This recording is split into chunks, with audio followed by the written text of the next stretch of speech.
I'm concerned, if what I think is about to happen is going to happen, which is the demise of the U.S. dollar, the hegemony of it and its power and its reserve status. The question is, how safe are bonds? Because I have a friend.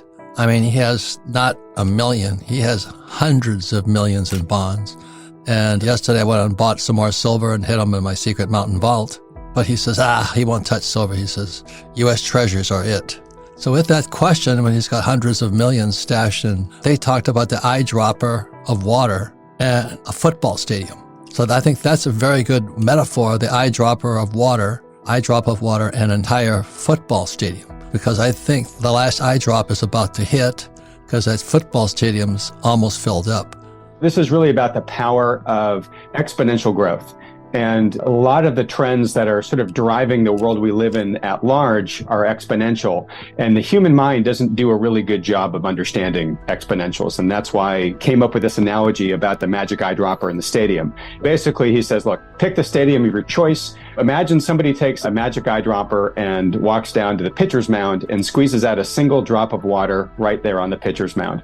And that drop of water doubles in volume every minute. So minute 1, it's 1 drop in size. Minute 2, it's 2 drops in size. Minute 3, it's 4 drops in size. Minute 4, it's 8 drops in size, right? So the question is if you got handcuffed to the topmost bleacher seat in the stadium, how long would you have to escape your handcuffs before the stadium was underwater? Most people will say, I don't know, a year, months. The answer is very surprising. The answer is 45 minutes. Much less time than you think. And that's just because when it doubles, each doubling is bigger than all the increases that came before it. But the really important question is what time does that happen? And that happens at minute 40.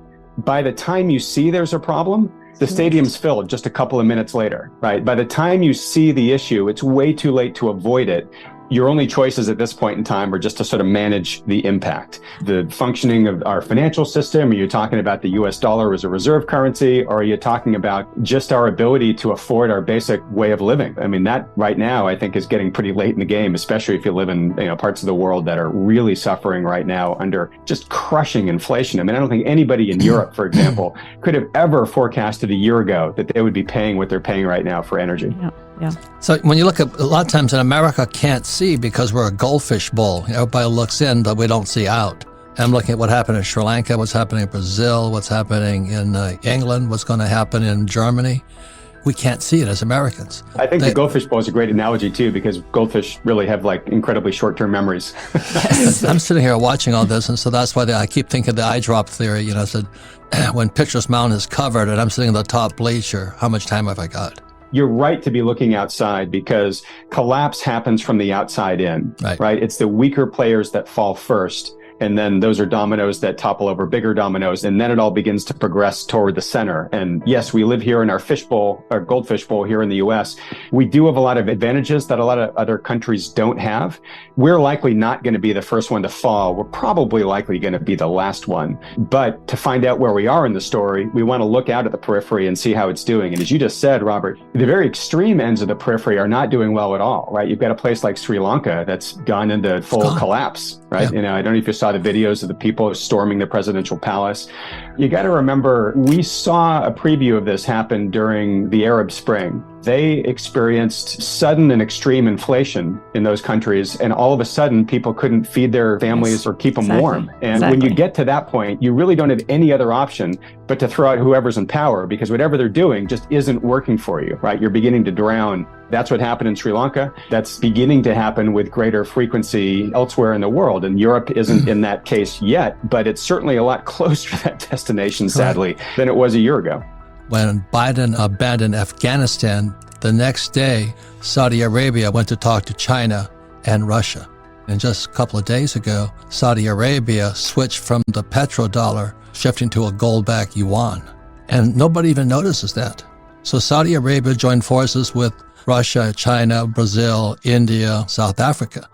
The U.S. debt crisis could ignite a long-term rally in gold. Since March 2020, the U.S. added another $8 trillion in debt, and gold is up 50%. Buying gold and silver is a defensive strategy when you don't trust elected officials in Washington, D.C. having your best interest at heart. National Gold Group is America's #1 precious metals company. National Gold Group has the IRA Fee Waiver Program. That means they will pay the fees on your IRA for up to 10 years on qualifying rollovers. Call 888-599-2883 to learn about their retirement account fee waiver program. Mention Free Investing and you'll always get best-in-class service from America's conservative precious metals leader.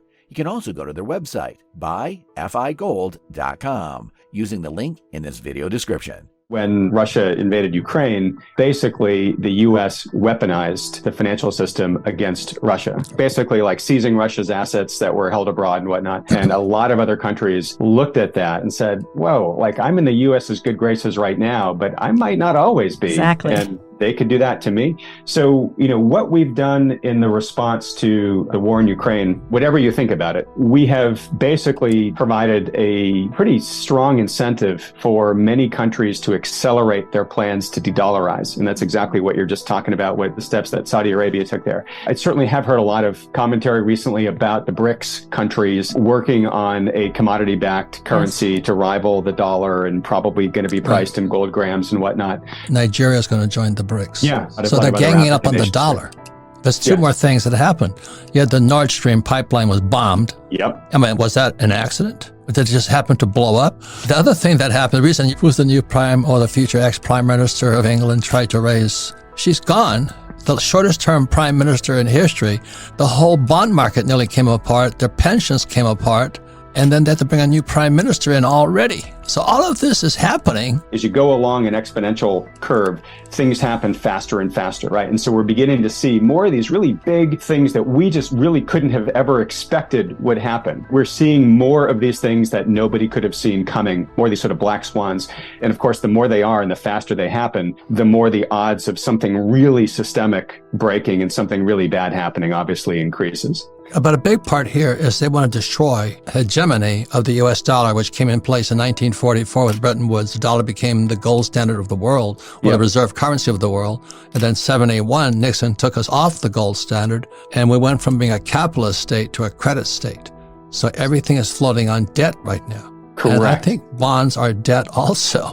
I think they're going to torpedo the U.S. Treasury. And that's what we called, what the hell is a bond? You know what I mean? How safe is it? That was 2019. The repo market blew up again. The last time that blew up was 2008. And the reason the repo market is important is like repossession. Do you know how valuable is the asset that you think is an asset? Are they going to come and repo your dollar, or would they rather repo your refrigerator? Do you know what I mean? What has more value today? So in 2019, that's what blew up also. Again, how valuable is a bond? Let's start with explaining what bonds are. Then we'll get into, are they a good place to be now or not? Because the answer's, it's a little bit nuanced, and it's a sense of like something that might not be good to be in the long term might be something good to be in the near term. And I can explain why a little bit later in the conversation. But let's start with sort of what is a bond, right? Let me contrast it with what's an equity or a stock, because I think people understand that really easily. A stock is basically just a share of ownership in something, right? I can go buy a share of Apple. It's clear I don't own all of Apple Corporation, but I have 100 millionth claim in terms of the earnings that Apple owns and the assets that it has, right? I'm a part-time shareholder in this company. A bond is not ownership. A bond is an IOU, essentially, where you give your money to somebody and they say, okay, I'm going to pay you back, but for the risk that you're taking by giving me your money, I'm going to pay you some interest as well along the way. So it's basically just a contract, and it's just math. Bonds tend to be a little bit easier to deal with because when you're dealing with a stock, you have to take into account all sorts of things. Okay, what's the potential of this company to earn money over time? And what do I discount those earning streams back at? And what's their competition doing? And maybe they're going to take over their category, or maybe they're going to be outcompeted. Bonds, it's really just much more, okay, what's the math of this contract I've entered with you? And then you have to factor in a little bit of default risk, right? Which is, okay, what's the likelihood this person's actually going to be able to deliver on what they're telling me they're going to do? The government borrows money from you. That's a bond. Yes, from the U.S. Treasury. That is considered about the safest. And one of the reasons why it's so safe is, first, the U.S. is the biggest, most stable player out there on a relative basis, but also we have a printing press. If we really get in trouble, the Federal Reserve can basically print up the money to give to the Treasury to make sure that they pay you back. So you are going to get paid back, at least nominally, meaning if I give you $100, high likelihood you're going to give me $100 back. Now, if they had to print those $100 to pay me back, then maybe those $100 are devalued a bit by inflation. But again, the U.S. Treasury, relative basis, pretty darn safe. Borrowing from a company that's got what's called high yield debt, which is sort of the fancy way to say junk debt. This is a company that maybe isn't profitable, maybe already has a lot of debt on its balance sheet. Its prospects don't look very good. First off, you're going to demand a higher yield to borrow that debt because you don't trust their ability to pay you back as much. That's a riskier debt. So there's sort of a spectrum of bonds that are out there. Those that are considered to be very safe or those that are considered to be very speculative. And basically, it's the yield on the bonds that differ between the two. A more speculative bond should likely offer you a higher yield because that's making up for the higher risk. You may hear on the news people talk about an inverted yield curve. Yes. Shorter term bond yields are higher than longer term bond yields. If you want to borrow it for 30 years, I'm going to say, yeah, Kim, you're going to have to pay me more money because I'm giving you my money for a much longer period of time.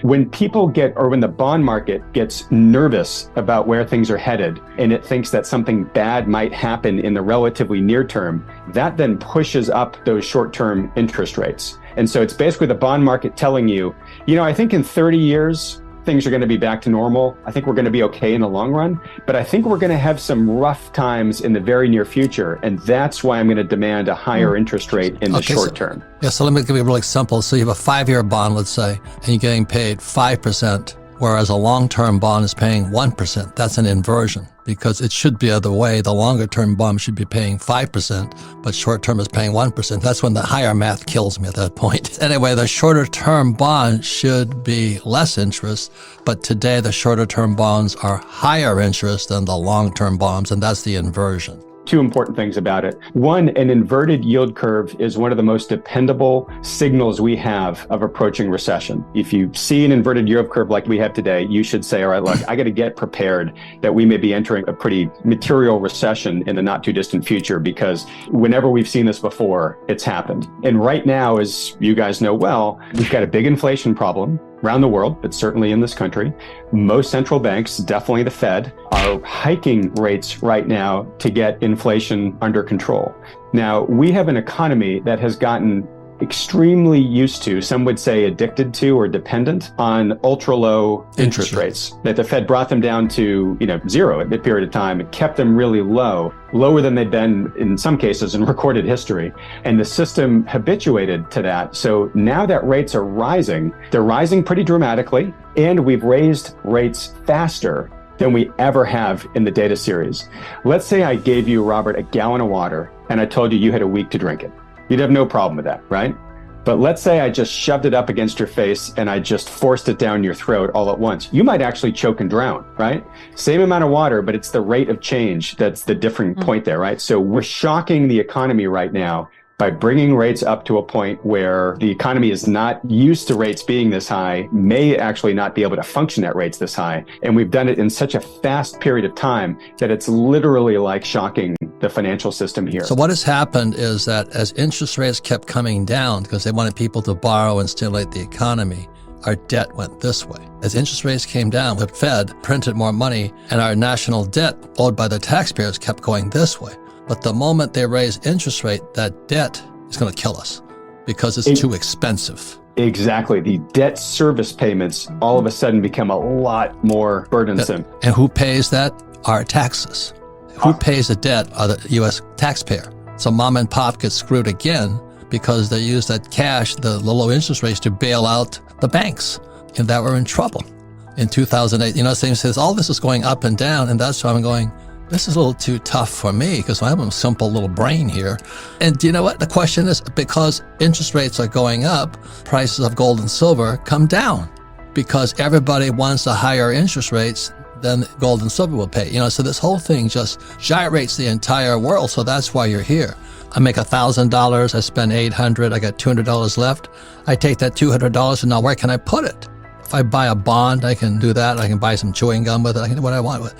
But I never had any money to buy a bond anyway. I mean, when I was in elementary school, they had to buy U.S. savings bonds. I think they're $18.75. And after 10 years, I got $25. It just didn't stimulate me. You know what I'm saying? $18.75 to $25. And my poor dad kept saying, it's a good deal.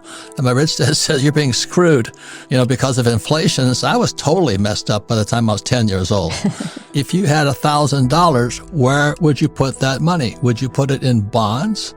Would you trust it to the government? There's corporate bonds, there's private bonds, there's so many different types of bonds, muni bonds. And this whole program started because my best friend, who just sold his business for $2 billion and walked away with a lot of cash in his pocket, he's 100% in bonds. I'm going, but what happens if the dollar goes bad? You have dollar milkshake there, the eye drop thing, but if your eye dropper is filled with yen or pesos or euro, it's going to come faster than the dollar, US dollar, I'm saying. Well, absolutely. And that's why you have to worry if you live in those countries. Right. If you live in Japan, you have to be preparing for now. How much time do you have left? You've got an awful lot less time than the folks sitting in a stadium inside the US, right? And that's why I said kind of where you are really matters in the story in terms of how much time you have left. What's safe right now is a can of tuna. I got one for 20 cents the other day. And there's no counterparty risk to my can of tuna because if Safeway or Albertsons goes broke, I still own that tuna. But if I buy a share of Safeway stock and Safeway goes down or Albertsons goes down, my stock is gone too.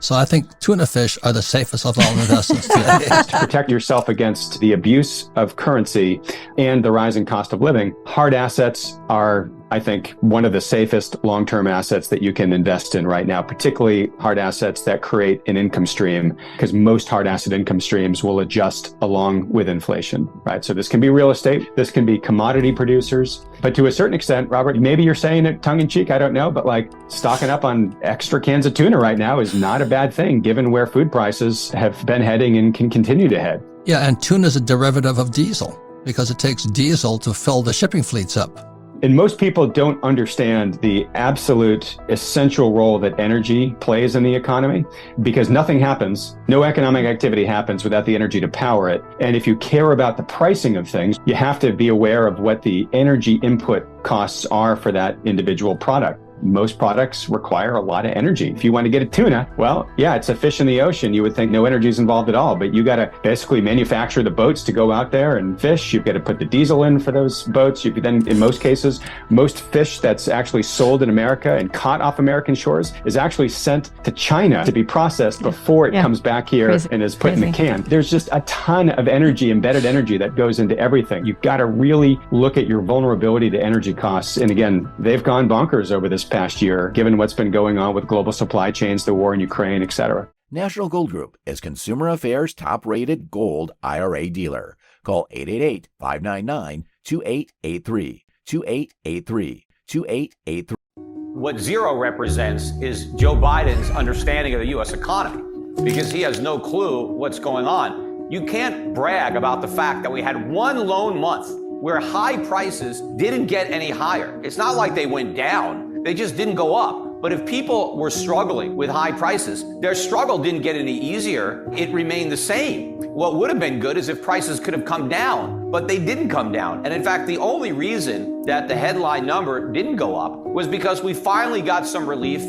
at the pump. Gas prices came down, but a lot of other prices, food prices keep going up, rents keep going up. We are nowhere near done with this inflation problem. It is going to be here for years and years and years, probably the remainder of this decade, and probably then some. As they keep telling us, this is a very unique recession. In fact, most people don't even want to admit that we have one. But look at the recessions of the 1970s. You had rising prices there during stagflation, and that's what my forecast is. Remember, last year, I was predicting the U.S. economy would be in recession in the first half of 2022, and very few people had that right. But I also predicted that inflation wasn't transitory, that it would get stronger as the economy got weaker, and that is exactly what happened. Now, the reason that I believe that inflation is going to kick into a higher gear as this recession that we are in gets worse is because I believe Powell is going to pivot ultimately, and he is going to give up his fight against inflation in order to fight a different foe, and that is going to be a recession and rising unemployment and potentially a financial crisis, either one that has already happened or one that is rapidly approaching. And so I think Powell is going to choose what he believes to be the lesser of the two evils, principles, and I think he's going to pick fighting recession and propping up financial markets and monetizing government debt so the Treasury doesn't have to default. I think the Fed is going to pick that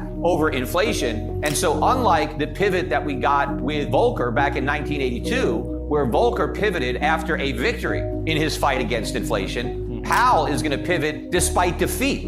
Inflation is going to win. And so when we go back to 0% interest rates or whatever we do, and when we go to QE5, which is going to be launched, I don't think the Fed is going to shrink its balance sheet very much. It's going to shrink it less than it did last time it tried to do it, which is an impossible task given the bubble it's inflated. I think when the Fed goes back to stimulus and creating inflation, when inflation is maybe double or triple or quadruple that 2% target, the markets are going to react very differently than how they reacted in the past. Because in the past, the Fed was able to justify all this cheap money because they said we don't have enough inflation. We're still below target. Well, when they go back to this stimulus, when inflation is triple or more their target, the markets aren't going to buy it. And so I think all the inflation that they are going to have to create in order to stimulate the economy out of this recession is going to ignite a powder keg. We already have an inflation problem, and Powell's going to pour all this gasoline on it. And so we're going to see inflation moving up to a much higher level, even though it's already very high. In fact, it's probably double what the government claims in the CPI. If you want to know what's actually happening to prices, you've got to double what the government tells you, and that's more accurate. Meanwhile, labor force participation last month fell to 62.1. That is the low for the year. And in fact, over the last 4 months,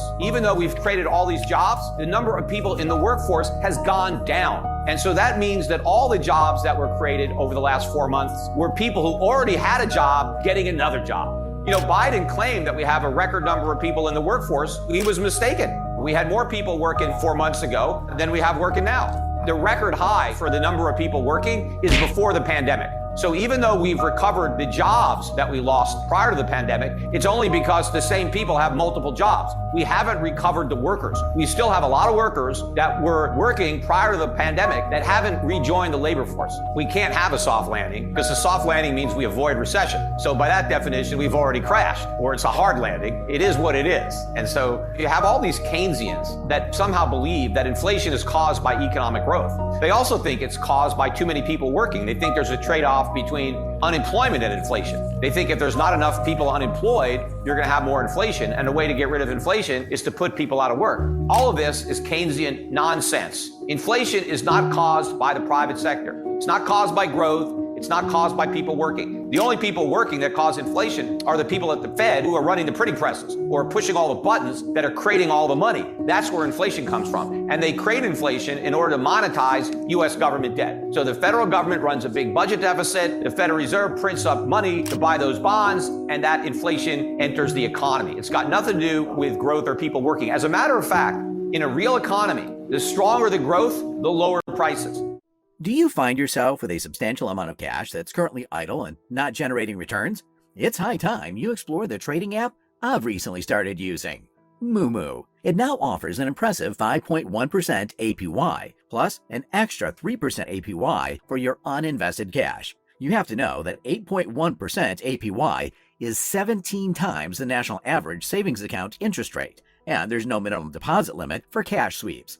This is one of the highest interest rates I know of. Why I love Moomoo is it stands out by offering zero commissions and no platform fees for stocks, options, and ETFs. It's packed with powerful market analysis features for absolutely free. For example, now is the U.S. stock market earnings season. Financial data, analyst ratings, earnings calendar, and more are all free to use. The 6.8% margin rate is one of the lowest I've come across. You can tap into pro-level tools and information absolutely free. Sign up using my link below and grab up to 15 free stocks and park your idle funds on Moomoo for a sweet 5.1% APY plus 3% APY extra.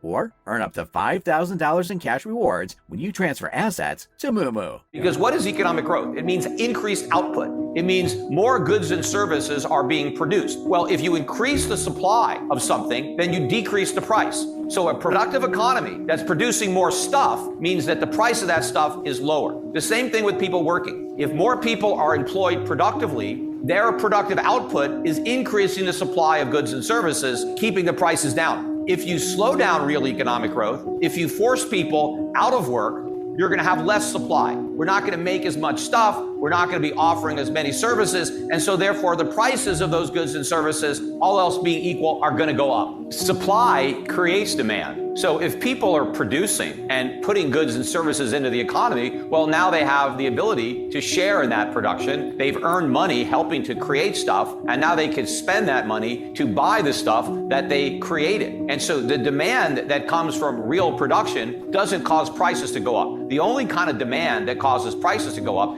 is when the government just prints money and gives it to people. And so that money is not a function of production. People didn't earn that money producing, they just were sent the money by the government. I mean, that's what happened during COVID to a huge degree. You had people who had jobs and were working to help make stuff. They went home. They weren't working at all. They weren't making anything. But now the government sent them money. They weren't earning money because they worked. They were being paid not to work. But the worst part about it was many people were paid 2 or 3 times not to work than what they earned when they were working. So now these people who weren't working at all had all this money to go and buy stuff, but they didn't help produce any stuff. That's what pushed up prices, because you had all this fake demand and no supply.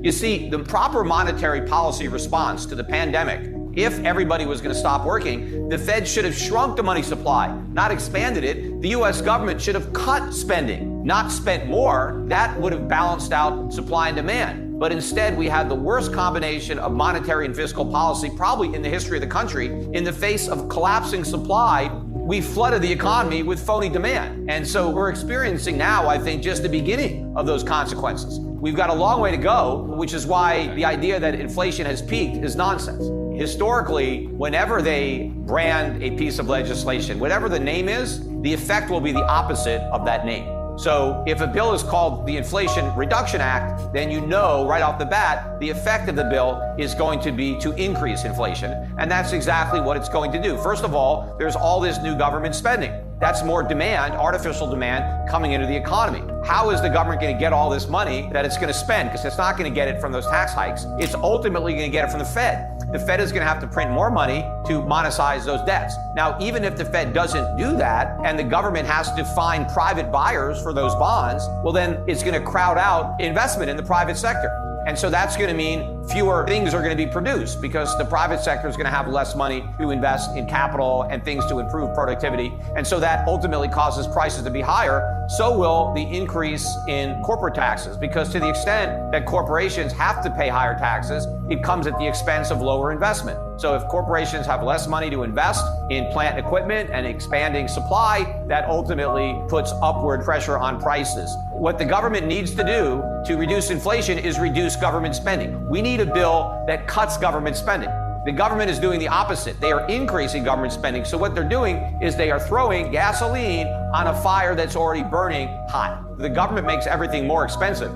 It's the free market that makes things less expensive. So if we want to help put downward pressure on prices, we got to get government out and let the free market in. Now, in fact, they may be cutting interest rates before the end of this year, but it's not going to be because they've won a victory over inflation. It's going to be because the economy is in a much more severe recession than the one it's in right now. In other words, this recession that's here is going to get worse, and that's going to force politicians to try to do something. You know, once the political pressure is greater because of unemployment and the economy, then the Fed is going to switch its attention from inflation. But the inflation problem is not going to go away. It's just that this other problem is going to loom larger in the eyes of the Fed. And I think what's driving the markets is this bad news on the economy is good news for the markets, because it means the Fed will pivot sooner. And before it pivots, it will raise rates less than it might have raised, absent the bad economic news. And again, you still have all of these Keynesians out there that think bad economic news is good news on inflation. They think the weak economy will weaken inflation. It won't. It is going to strengthen inflation, especially when the Federal Reserve and the government respond to the weakening economy with more stimulus, because that stimulus is inflation. So they're going to start creating more inflation, even though we already have too much inflation. And so the problem is going to get much bigger than the markets understand.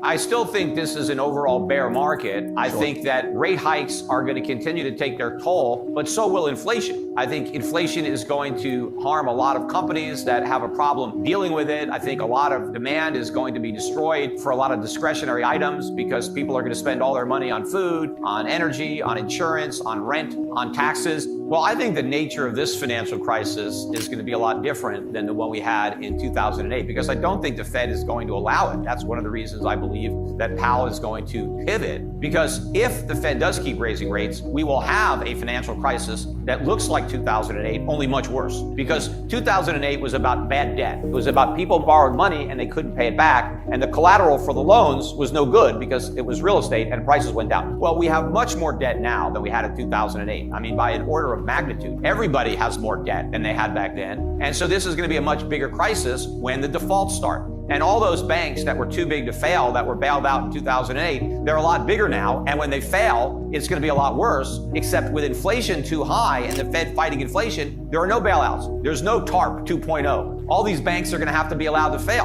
And that means customers are going to lose money, not just stockholders or bondholders. The customers are going to lose money because the FDIC doesn't have any money unless it gets it from the Fed. And the Fed isn't going to be giving out money if it's fighting inflation. It's taking away money.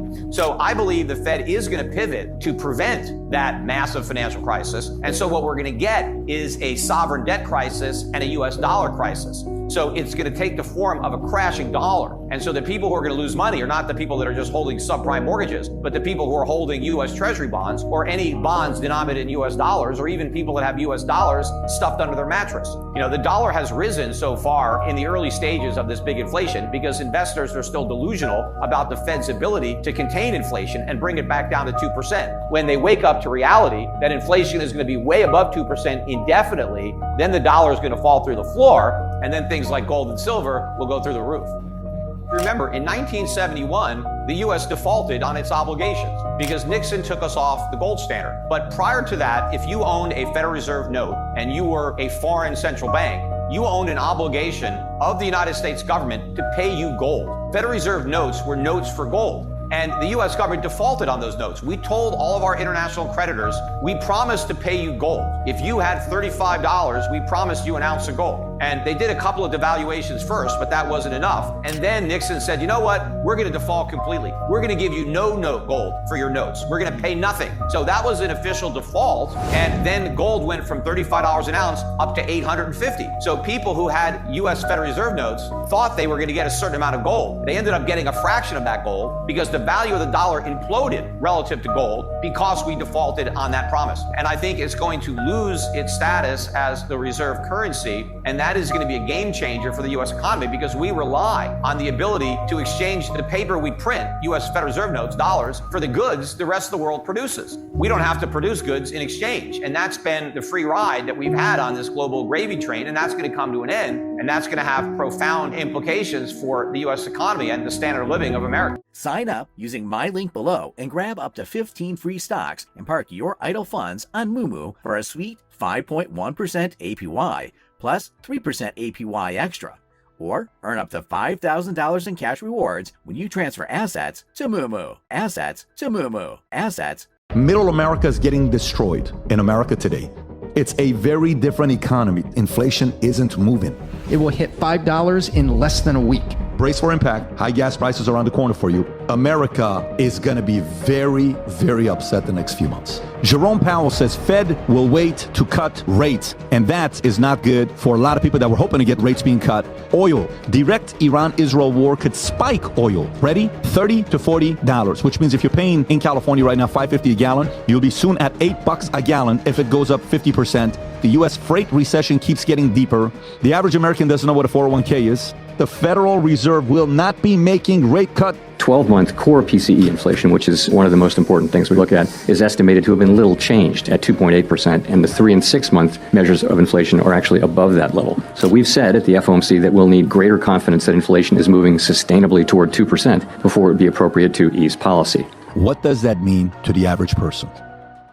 You can already see it at the gas pump because oil is 85. So the average person is like, well, I heard oil is 85. What that mean? It means the gas pump's going on. And thank goodness we're going into summer, not winter, because heating oil would be way up for people that are in the Northeast. If you bought a house maybe last year, squeezed into something at 7%, mortgage rates are still 7%. They're probably only heading back to 6 3/8 or 6.5 by the end of this year because they're talking about only cutting twice. It means the economy is not improving as much as the headlines say, that inflation is stubborn. It's still here. People are still seeing it. it up. And if you're thinking of buying a house and you're thinking those interest rates are going to come crashing down this year, they're not. That's the loose translation. Last year, a lot of people were speculating that rates are going to be lowered probably 4 to 6 times this year. And when I say a lot, I mean the heavyweights. I'm talking the guys that are the guys you go and read about, the Morgans, the Goldmans, the guys that are the experts, right? Okay, everybody's like, oh my God, it's going to go down. It's going to be great. It's going to be this. It's going to be that. And then all of a sudden, no. Another month, no, inflation's not dropping. Inflation went up 0.5 point. So now all of this is continuing the way it is to where we're at today. When you look at all that, it's even a potential mild recession the second half of this year. Mild recession, they won't announce that obviously, but U.S. crude oil falls below $85 as traders discount Iran-Israel war at risk that we have. So direct Iran-Israel war could spike oil by $30 to $40. You know who says? Bank of America says. Through 2025, and Brent potentially reaching $130 and U.S. crude oil soaring to $123 if Iranian crude suppliers are disrupted by up to 1.5 million barrels per day. You have inflation, that's one thing. You have interest rates, that's one thing. You have unemployment, that's one thing. You have oil, gas prices, that's one thing. All those first things you mentioned is like the flu. If oil moves like that, it's cancer on the economy. Tell me why. Because oil affects everything. Oil affects fuel, just transporting goods back and forth. And by the way, the U.S. consumer is so much in debt right now. We have a freight recession going on where the amount of freight being transported around is down. You have that. So if oil goes up, air travel goes up immediately. Energy costs, just basic energy costs for your car goes up. Plastics go up. Plastic starts in a barrel of oil. Freight goes up. Oil affects everything. It's like the bad domino to fall in an economy. And by the way, they're saying, oh, it's under 85. The peak a year ago was 93.95. So we're all the way back up within $8 of last year's peak where we were panicking and Joe Biden opened the Strategic Petroleum Reserve to take excess oil out there to kind of help the price. I mean, we're within shouting distance of this. The economy is not nearly as good as it seems. United States oil extraction need about a $60 a barrel to make a buck. 60, 65. The oil sands in North Dakota and Alberta, they need about $55. It's more expensive to get the oil out of the shale as opposed to just plugging a hole in the ground in the Gulf of Mexico or in West Texas. So United States is a very happy place if oil just sits right there at 60. So you think, well, 85 to 60 is not too much. That's 25% more. I mean, you think 25%, that's bad inflation. And if it hits on $100 or 120, that's exactly double. 65 is a happy place. Should we expect any stability from any of this anytime soon, or is it just like get used to the chaos? I think we need the Middle East to calm the F down. That will settle the oil market. So check this out. This is the petroleum and other liquids. This is specifically oil, right? U.S. crude oil, early 70s to today. These companies need to make profit, right? This should give the average person a sense of what could happen. July 2022 gas prices in Americas. You're looking at $4.94, $4.99 peak. That's the national average. Not California, $4.99 peak national average. $5. Yeah. So what is the national average right now? $3.64. Yep. So let's just say $4.99, $1.36 more. What's a $1.36 on $3.64? 37%. If this thing all of a sudden today goes from where it's at to $125 a barrel, gas prices national average will be $5.50. So gas prices could go to $7.50 in California for regular, not premium. It'd be $8 for premium if this thing gets $125. That's what you need to know. Some people, go on dates on Ubers. Can you imagine, like, now you have to cut down your 2 days to 1 day a week? Catastrophic for Ubers, the Lyfts, all these different kind of things that takes place. But that's what this means, basic math, what it could affect. And by the way, this is not just going to affect this Uber, food, everything's going to be going up. And this is the one thing that people will directly feel. This number they'll feel. Let me translate even further. That means to fill your tank with gas, the average fill up, I've read, is 12.5 gallons. At that price, you're looking at $100. The U.S. freight recession keeps getting deeper. J.P. Hunt, a leading freight company, experiences a significant decline in stock value following disappointing first quarter earnings, with profits plummeting by $70.3 million compared to the previous year and revenue dropping by $2.94 billion. Weak trucking volume and sluggish demands contribute to J.P. Hunt's struggle, reflecting broader challenges in the freight market. Demand remains weak. Pricing is remaining at really historic low levels. What's going on here? I'll give you 3 data points. Our government is telling us the economy is fine. Consumers have $1.1 trillion in credit card debt. The economy is fine. Buy now, pay later. They're delinquent on buy now, pay later. The consumer is fine. So guess what? The consumer is not buying. Consumer purchases are dropping, and therefore there's a lack of demand for freight services to truck all that stuff around. Now you've got freight at historic lows. So what's happening to the income of those truck drivers? It's dropping. This is bad. So the freight recession is basically telling us that there's not demand to be transporting stuff around the United States. Let's translate that. Why isn't there demand? Because the consumer is more tapped out, but the economy is fine. And look at the jobs report. Oh, wait, those are a bunch of part-time jobs people are getting because For every job that was on the job report, we lost 1.2 full-time jobs. The Great Recession is you saying, I'm fine, and your mom puts a thermometer in your mouth and says, you have a fever of 103, you shouldn't go to school today. By the way, transportation as an industry, we had one of our clients that we're consulting for, guys doing 40 million a year. He's down 70% due to not getting loads. And I said, why are you not getting loads? Then another guy jumps in who's part of this mastermind. He says, yeah, we're experiencing, whether it's on the load side where you receive loads to go, whether it's you own trucks right now, guys are selling their trucks because their trucks are not moving. The only way trucks make you money is when they're moving. If they're not moving, they're sitting there like, I don't even know why I'm making these payments. Here's a few things that you have to keep in mind. No matter what business you're in, you have to understand the ambition of your opponent and never downplay the ambition of your opponent. Okay, so guess what? Russia is ambitious. And what's their ambition? Leave us alone. We want to be a superpower. We want to be somebody that you cannot be messing around with. And we want the respect. Russia's got how many nuclear warheads? They got plenty of them. You can put the ranking and kind of see this.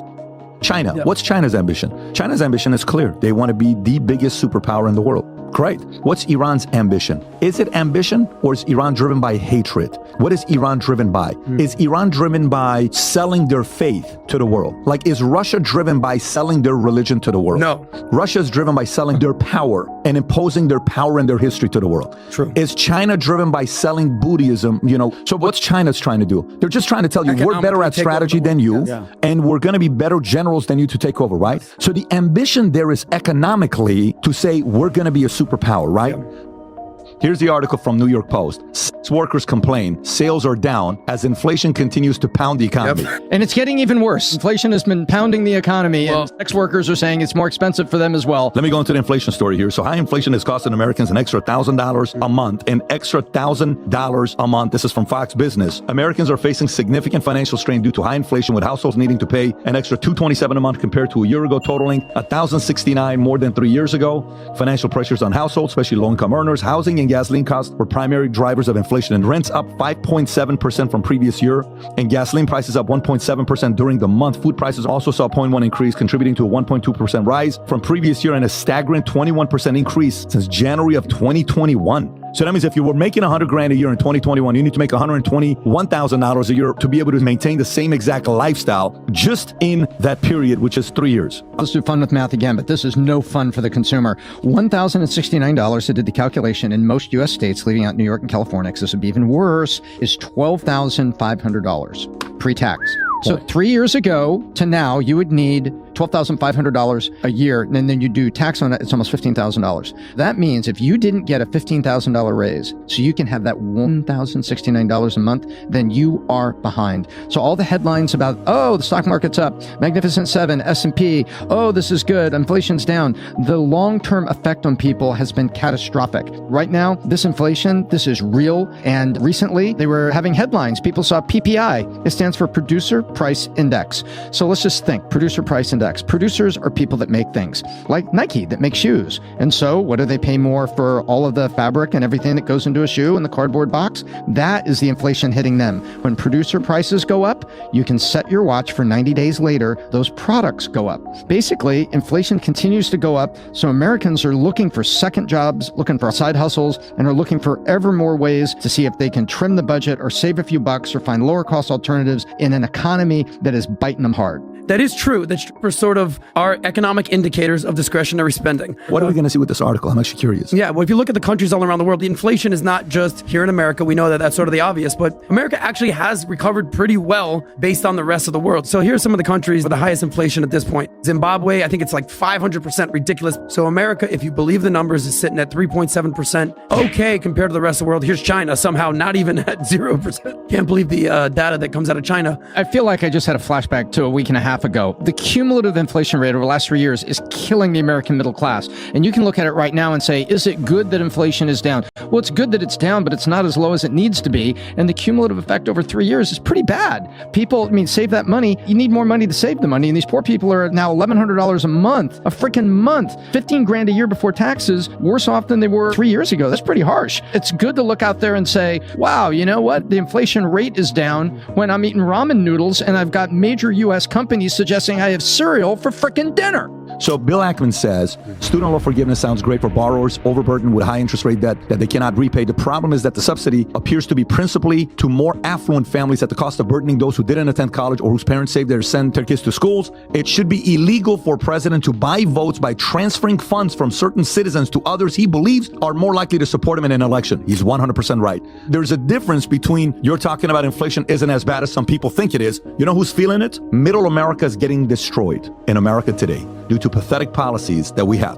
The reason why it's rough, it's because they can't move that number with inflation. They keep talking about unemployment, and the unemployment numbers, Rob, the unemployment numbers that we hear about are a couple different things. The point is, we can sit there and talk about unemployment. They don't calculate people that don't want to go back into the workforce, and they calculate if a person has 3 jobs, they calculate it as 3 different people having a job. It's not 3 different people having a job. It's one person has 2 or 3 jobs. So people are desperately having to work multiple jobs to make ends meet today. And you know who feels that? Middle America does. You know who doesn't feel that? People that are doing okay financially. So the policies are finally hitting the people that are feeling it, and they're making noise. By the way, earlier we asked the questions of who this Iran-Israel war is going to impact the most. Gas prices. Yep. If it goes to 5, again. If it goes to 6, again. If it hits the 7, 8, 9, 10 number over the next few months, you already know what's going to be happening if that takes place. And by the way, this is happening. How much oil are we personally producing right now being self-sustaining? We do know this. If there is a major disruption, trying to get the price of gas down, the Strategic Petroleum Reserve, which is reserved for war times and crises, so America's got energy at the time of crisis. And Biden flooded the market with it to put excess supply out there to bring the price of gas down for the sake of presidential approval ratings. Yes, that's what he did. And right now, what we're using per day, 20 million barrels, and we don't have a Strategic Petroleum Reserve. So worldwide supplies get disrupted, our own production gets impacted. Pat, guess what happens to the price of a gallon of gas? It will hit $5 in less than a week. Wow, that's pretty wild. So guess what, Middle America? Brace for impact. High gas prices are around the corner for you. Gas prices are obviously a major part of people's expenses when it comes to their car. I always say there's the big 3 expenses that you have: your housing, your transportation, your food and beverage. But back to the larger conversation we're having about the economy, this is on multiple people. It's on, obviously, the administration, the president, Treasury Secretary Janet Yellen. Some of this is on Jerome Powell. We've said that he's done a pretty good job, but I'm a fan of personal responsibility and personal finance. At what point is it up to the person to make better decisions with their life? The common theme, 2/3 of Americans are living paycheck to paycheck. So 100% I want to see inflation come down. We're at, 3.7%? CPI is a little bit higher. We'd love to see it down to 2%. We'd love to see it. But the reality is that most Americans need to focus on what's going on in their house, not on what's going on in the White House. That is true. Inflation isn't moving. And a lot of people right now, most of the guys are talking about, Pat, I've been in transportation. I experienced 70% dip. I've been in a mortgage business. I experienced 80% dip. When is this thing going to turn around with interest rates? What's going to happen? And even in the market right now, I made an offer on a building. The other day, guys like, what kind of an offer are you wanting to make on this building? We made a $60 million offer. And I said, cash, we'll close in, whatever. He says, really? Yes. So send us the documents. I want you to send me your net operating income. Like, yeah, this is how much we're doing. Really? Send it to us. Well, if that's what you're doing, that's my offer. Well, first show me you got the cash. I send him the cash. Then he sends me back and he says, well, our net operating income was 40% less than what he quoted us. We got even lower and lower. Anyways, 40% less than what he quoted us. But you know why he was interested in talking to us? Because anybody else that wants to make an offer at a number like that, guess what they're looking at? They're looking at interest rates. And who the hell wants to go get a $60 million loan right now at 8%, 7%, and the down payment 40%, 35%? It's a very different economy. So middle America's feeling it. Yes, it doesn't necessarily affect the people that made better choices because they have cash. But a lot of people right now are feeling the hit that's going on. And it's mainly the people that you and I don't want to be going through challenging times. Middle. We want middle. And middle is feeling it. Exactly right. We're creeping back up to the peak that we had. So you can look at the price of a barrel of oil and go to what Pat said earlier, and that is a forecast of where inflation is going to go, because all the things he talked about, from getting a plane ticket to go see your mom, the shipping costs of the truck that just dropped off all that stuff with Amazon Prime, and that's where it's going. And uncertainty in the Middle East, there was a sigh of relief that it didn't break into wide open conflict, but the price of oil is going back up. Right now, premium is $5.82 in California, guys. Diesel is $5.44 and regular is $5.46. Hawaii is $4.75. You got Washington, Nevada, Oregon, Alaska, Arizona, Illinois, Utah, Idaho. Let's see who's got the lowest. Colorado, 3. Mississippi, Louisiana, Arkansas, Oklahoma, Texas, 320. You wonder why people are moving to those states? You know what kind of growth right now Texas is getting with people that are moving there? Florida right there, 351. New York is also 350, which is not bad. Guys, by the way, New York against California. Look at what New York is right there, 353. $2 more of tax. Bro, it's tax that he's charging the people. Think about this. The moral of the story here is this. If this thing climbs the way it is, America is going to be very, very upset the next few months. If this continues, it's going to be a little bit tough for the guy that's currently in office, for the guy that's currently in office, for the guy that's